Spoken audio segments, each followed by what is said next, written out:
In this video, we solve problem 12.5.078 from the Larson and Edwards Calculus Early Transcendental Functions text, 7th edition. Now, they ask us to use Theorem 1210 to find the tangential and normal components of acceleration for each curve given the vector valued functions for those curves. And then this is what the theorem says. The theorem says that if R is a position vector for a smooth curve C, then the acceleration is given by this. Or in other words, they're telling us that A sub t, the tangential component of acceleration, is the second derivative of s with respect to t.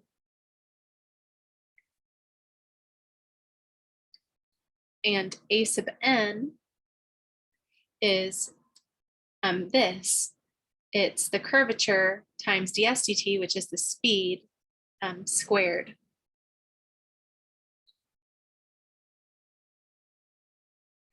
Now, I prefer not to write the speed as ds dt like that. I prefer to write it as the magnitude of the velocity vector, because that's what I usually use in practice. So if they want us to use this theorem to find a sub t and a sub n, rather than the other methods we've discussed, what I would suggest is finding the speed and then differentiating it with respect to t. That'll give you your a sub t. And then this ds dt, remember that's the speed as well. That's what we'll be squaring down here. Then we'll also have to find the curvature for those functions. And we'll use an appropriate formula for curvature in each case. So let's start by finding the speed function, because once we find that speed function that's associated with this vector valued function r of t in part A, we can take the derivative of speed to find a sub t. And then from there, we can go on to find the appropriate curvature formula and apply it. Okay, so in order to find speed, we need to compute r prime. And this is just for part A. Now, I prefer to write r in component form. It's 6t times I hat, or 6t squared times I hat plus 6t minus 2t cubed, that quantity times j hat. So when I compute the derivative, I'll just take the derivative component by component. By the power rule, the x component is 12t, and the y component is just derivative of constant times t, which is 6. And then here we'll use the power rule as well. So we'll have -2 times 3, which is -6, times t to the 1 less power. That's our r prime. And we want the magnitude of r prime. So we'll take these components, we will square them and add them and take the square root.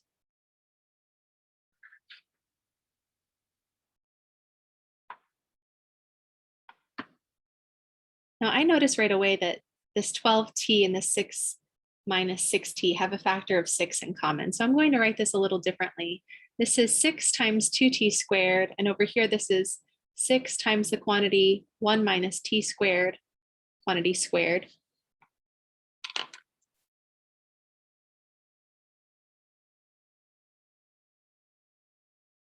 And the reason why I'm doing that is so that I can factor, or so that I can write each of these separately. You've got a product squared. You can square the first factor and the second factor separately. If I do that here and here, I'll be able to factor out that 6 squared.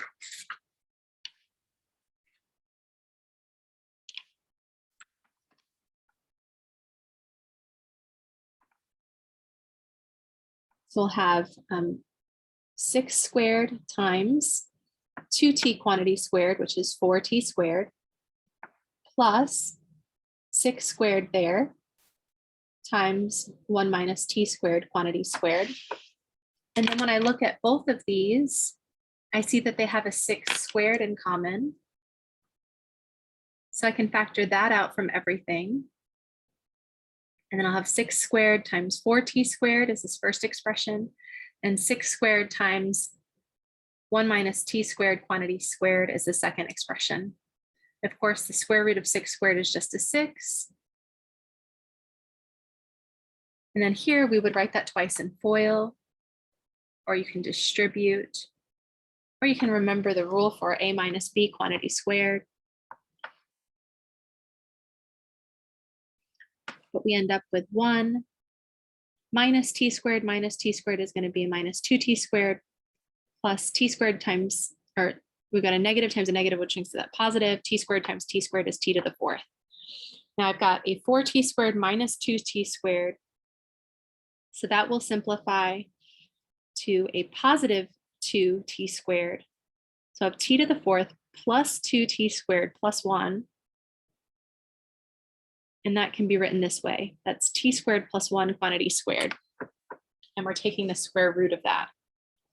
Now t squared plus 1 is always positive, so the square root and the squaring function undo each other. And we find that the magnitude is just 6 times that quantity t squared plus 1. That's convenient. Okay, so that is our speed function. Now, a sub t is the derivative of speed with respect to time.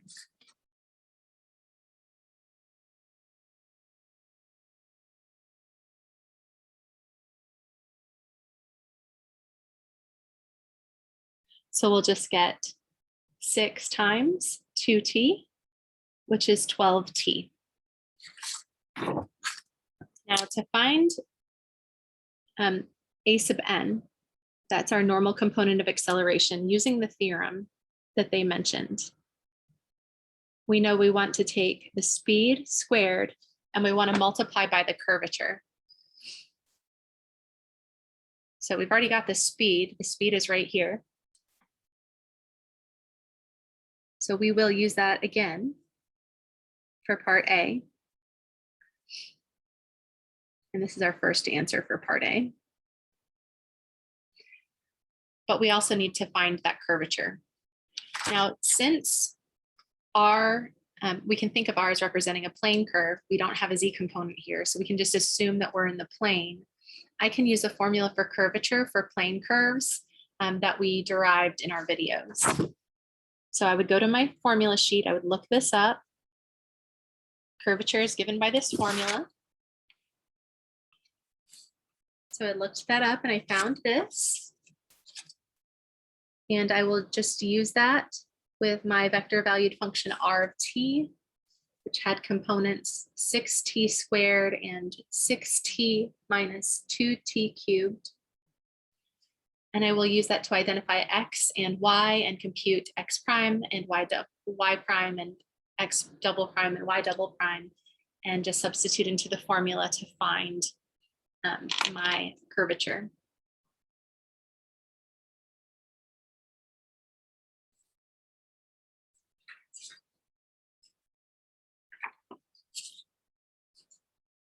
So let's see, actually, before we go on to do that, let me write down what we did. After we found the speed, we just computed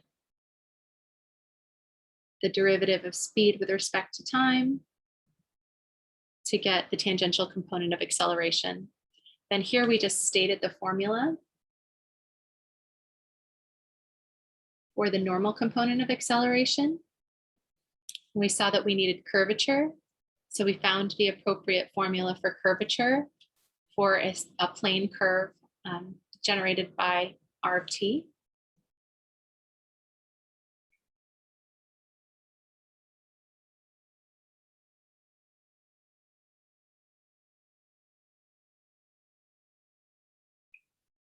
Where the first component of r is called x of t and the second component is called y of t. Now we're just going to use this formula to compute curvature. And then we'll substitute the curvature and the speed here to find a sub n.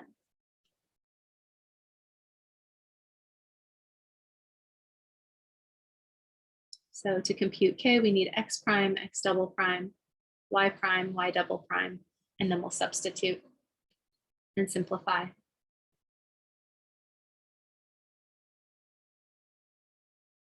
Easy breezy. So if x is 6t squared X prime is 12t, X double prime is 12.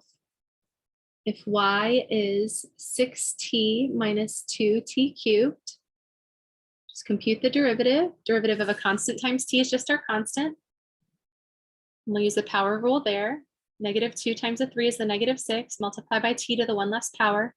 Take the derivative again. Derivative of 6 is 0. Derivative of this piece is -12t. Then we will just substitute these into our formula here. Curvature is the absolute value of x prime, which is 12t, times y double prime, which is -12t, minus y prime, 6 minus 6t squared, times x double prime, which just happens to be 12. All divided by x prime, it's 12t squared, plus y prime, which is 6 minus 6t squared, quantity squared, all raised to the 3/2 power. So that's the curvature. It's just not simplified. We just need to simplify.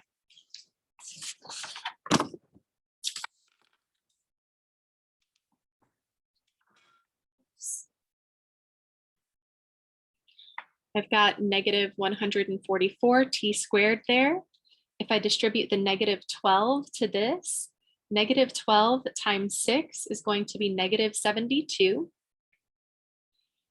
And then a -12 times a -6t squared will be +72t squared. We're taking all of that in absolute value, and we're dividing by this. And I think I'll do the same thing that I did when I computed r prime. Actually, let's talk about what this is. This is actually very closely related to r prime. Because remember what r prime is.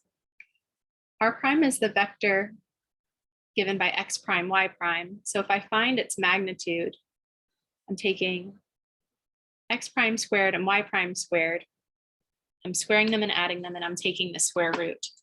So this is x prime squared plus y prime squared. And the square root of that would be raising that to the 1/2 power. So this is actually the magnitude of r prime cubed in the denominator.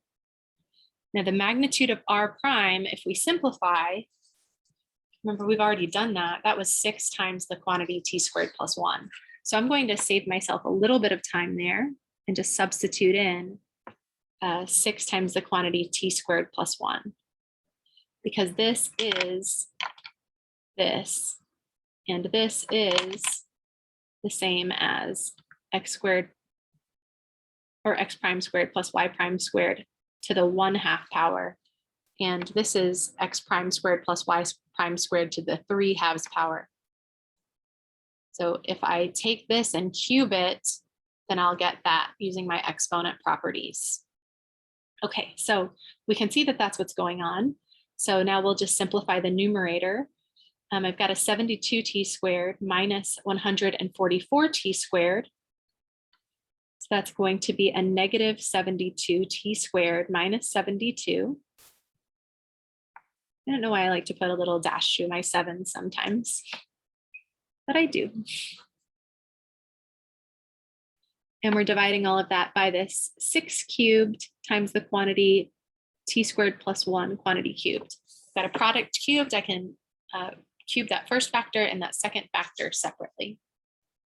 Now from here, I can take out the -72, and I'm left with a t squared plus 1. I've got the absolute value of that up there. And the absolute value of -72 is, of course, +72. And t squared plus 1 is always positive. 72 you can think of as 36 times 2. And the 6 cubed in the denominator is 36 times 6. So 36 goes into 72 twice. So we have 2/6. 2 goes into 6 3 times. So we end up with t squared plus 1 over 3 times the quantity t squared plus 1, quantity cubed. Of course, one of those will reduce, and you're left with 1 over, there's an implied 1 there when you cancel that factor, 1 over 3 times the quantity t squared plus 1, quantity squared. That's curvature as a function of time for this particular curve. Now that we have curvature, we can just multiply that by the speed squared to get our normal component of acceleration. Substitute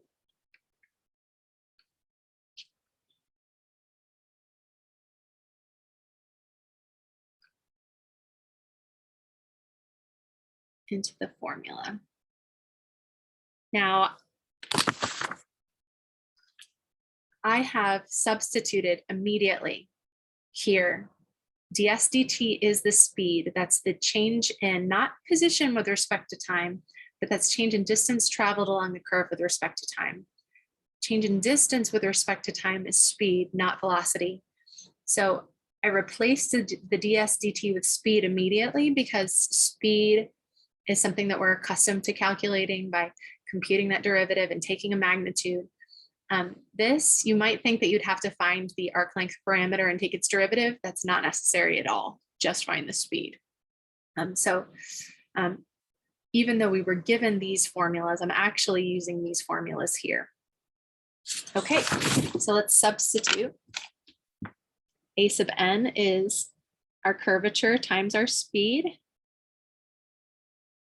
squared. So I've got 1 over 3 times the quantity t squared plus 1, quantity squared. And our speed was 6 times t squared plus 1. We're squaring that. So I'll have 36 times t squared plus 1, quantity squared, because I'm squaring the 6 and I'm squaring that factor, and I'm dividing by this. The t squared plus 1 quantity squared happens to cancel, and we end up with 36 divided by 3, which is 12. That's nice. So a sub n for part A is just 12. Okay. A sub t was 12t, and a sub n was 12. That was the easy one. The other one is going to be a little bit more complicated because it's a space curve rather than a plane curve, but the procedure is exactly the same. We're going to find speed and take its derivative with respect to time to get a sub t. And then once we have the speed, we can substitute that in over here. To find the normal component of acceleration, we need the curvature. So we'll find the appropriate curvature formula. We will work that out, and then we'll multiply it by the speed squared to get a sub n. So that's the plan. We're just doing this again for part B.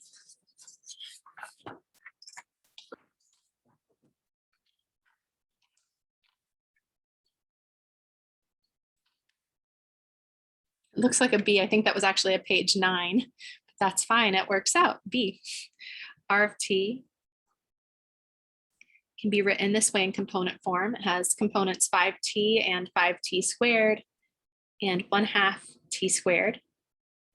And we want, initially we want speed. So to find the speed, we need to compute r prime and then find its magnitude.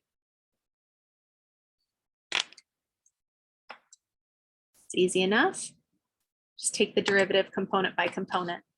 The derivative of a constant times t is just the constant. This one will require the power rule. So we'll have 5 times 2, which is 10, times t to the 1 less power. Then here we'll have 1/2 times 2, which is 1, times t to the 1 less power. And then we want the magnitude of that. That's our speed. So you take the components, you square them and add them and take the square root. So we've got 25 plus 100t squared plus another t squared. So that's the square root of 101t squared plus 25. And that does not simplify, unfortunately. But that's speed, and we're going to use that for a sub t and a sub n. Now we'll compute a sub t. That's the derivative of speed with respect to time. It's giving us our acceleration in the direction of motion. Now, in order to do that, it would be helpful to write that square root as a 1/2 power. So we've got 101 t squared plus 25, and we're raising that to the 1/2 power. So a sub t is the derivative of that with respect to t.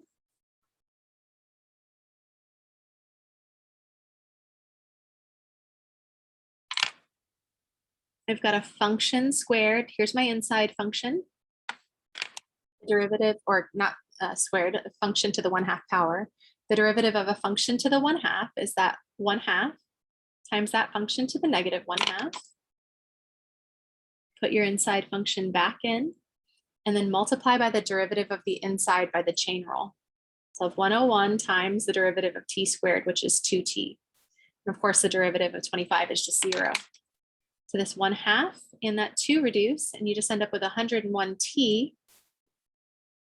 in the numerator. And this expression to the negative 1/2, we could write it as the square root of that expression in the denominator. That is our a sub t. Just a little differentiation, just a little bit of a chain rule, and a little bit of algebra at the end to rewrite that.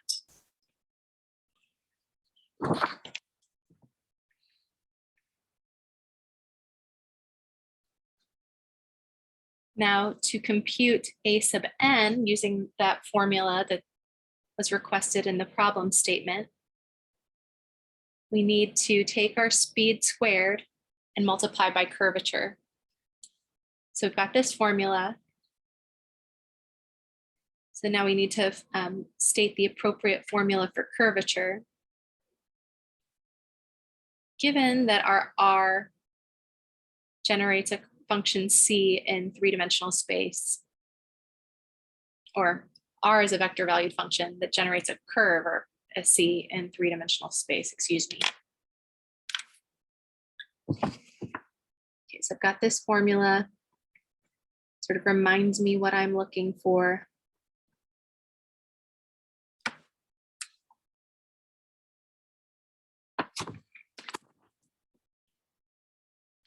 And here's my formula. Curvature can be found this way.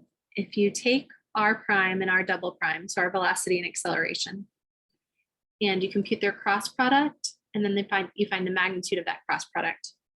If you take that and you divide by that speed quantity cubed, that will give you curvature. Now we already have r prime, we have it right here. So we can use r prime to compute r double prime, and then we'll take the cross product. So we have r prime was the vector with components 5, 10t, and t. So r double prime is this vector.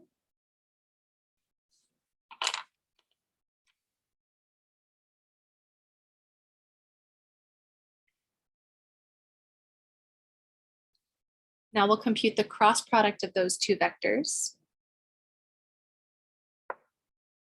Now the cross product of two vectors is another vector. Curvature is not a vector, it's a scalar, so we need to find the magnitude of that vector when we're done.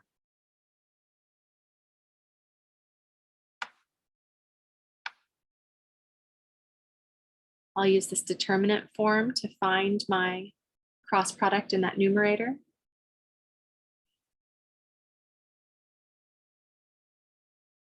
Cross out the row and column containing I hat. Then we'll have I hat times 10t times 1, which is 10t, minus 10 times t from the other diagonal. That's multiplied by I hat. And then we add -1 times j hat times the determinant that comes from crossing out the row and column containing j hat. So we'll have 5 minus 0 there. And we'll add k hat times the 2 by 2 determinant that comes from crossing out the row and column containing k hat. We'll have 50 minus 0. And so we've got 0 as our x component, -5 as our y component, and 50 as our z component. And we want the magnitude of that.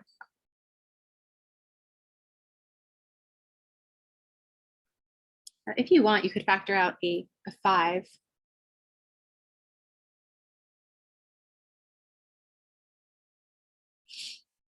The magnitude of a scalar times a vector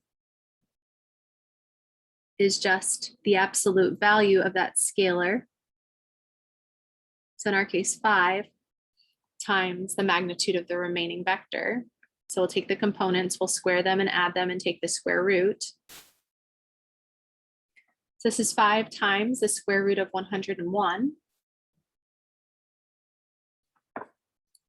That's our magnitude. It goes in the numerator.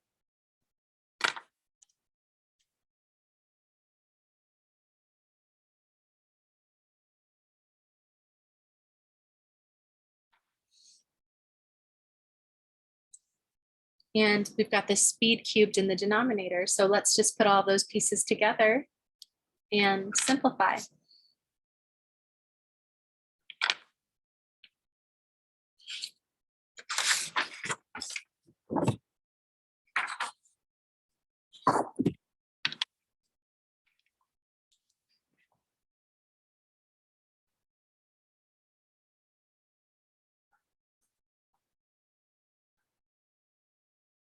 The numerator happened to be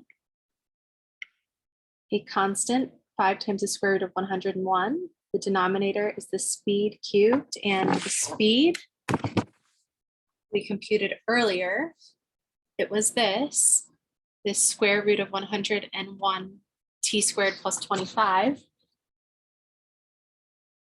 Or if you prefer, you can write that as a 1/2 power. Now I've got a power raised to a power, so you can multiply those exponents.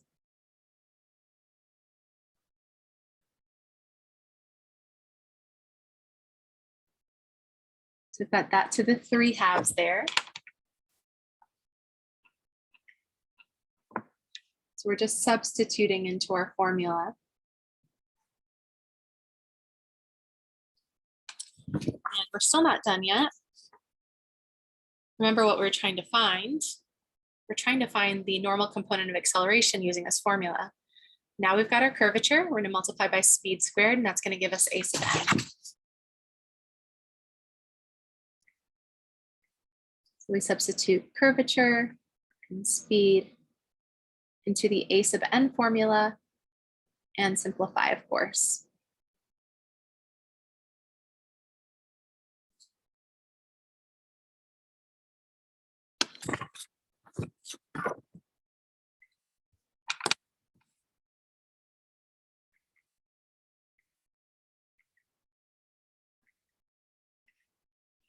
I've got 5 times the square root of 101 over this expression.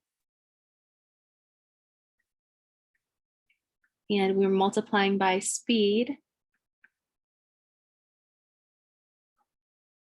squared. So that's going to make this expression just itself to the first power. And so I've got one of those I can think of in the numerator, and that to the same expression to the 3/2 in the denominator. 1 minus 3/2 is going to be a negative 1/2. So we'll have this to the 1/2 in the denominator when we're done. So I'll have 5 times the square root of 101 over the square root of 101 t squared plus 25. That's that in the denominator and raised to the 1/2. I've just written it under a root rather than writing it as a 1/2 power.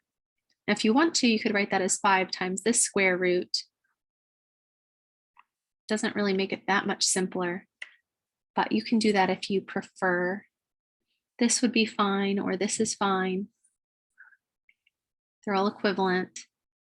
Any equivalent answer is okay. We just want to simplify as much as possible. Okay, so that is our a sub n and our a sub t. Briefly, let's review what we did.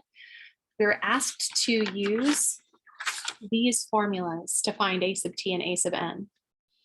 But I think it's helpful to rewrite them in terms of speed. ds dt is the same as speed. So let's just replace ds dt with speed. When I'm using this formula, I'm really using this formula instead. I'll compute speed and then take its derivative with respect to time. And then to use this formula, I need to find curvature. We've got 5 curvature formulas. Find the appropriate one given the information in your problem. Compute that curvature and multiply it by the speed squared to get a sub n using this formula. Now, in practice, the way we did that, let's just look at example B or part B. First, we want to find the speed. So to find the speed, we find the velocity and then we find its magnitude. And then to find a sub t, that's the tangential component of acceleration, we're interested in the rate of change of that speed with respect to time. So we just take the derivative of that result with respect to time, required chain rule this time, we got this answer. Now, this speed is going to come up again later when we find a sub n. So keeping that in mind, we're going to have to square it and multiply by kappa, our curvature. And we say to ourselves, okay, this is what we're using next. I need to find curvature. What formula is appropriate for curvature? Say, well, I'm given r of t, and r of t is a vector valued function that generates a curve in 3-dimensional space. So if I'm given that, I probably want to use this formula in terms of r prime and r double prime. So I look up the formula and I've got this right here. And the formula sort of tells me what to do. It says, first compute r prime, then compute r double prime, then compute the cross product, then find its magnitude. So we did that. And then once you have that magnitude, you know you're supposed to divide by the speed cubed. So we substitute the magnitude and we substitute the speed. And then we cube it and we simplify where we can. That's curvature. Then we take the curvature and multiply by the speed squared to get a sub n. I guess we could have just said a sub n is that divided by the speed to the first, because that speed squared and that speed cubed will cancel. But that would just give us another formula. Rather than doing that, we'll just use this formula. It simplifies and we get this. So that's how this works. Let me know if you have any questions. Still, I prefer the formulas that we've talked about in the other videos for finding a sub t and a sub n. This is a preference of mine. I say compute a sub t this way and a sub n this way. It's just easier, and it's based on trig, very, very easy. But this was good practice with using those other formulas. So it's still a good exercise, and it helps remind us of what a sub t and a sub n actually mean.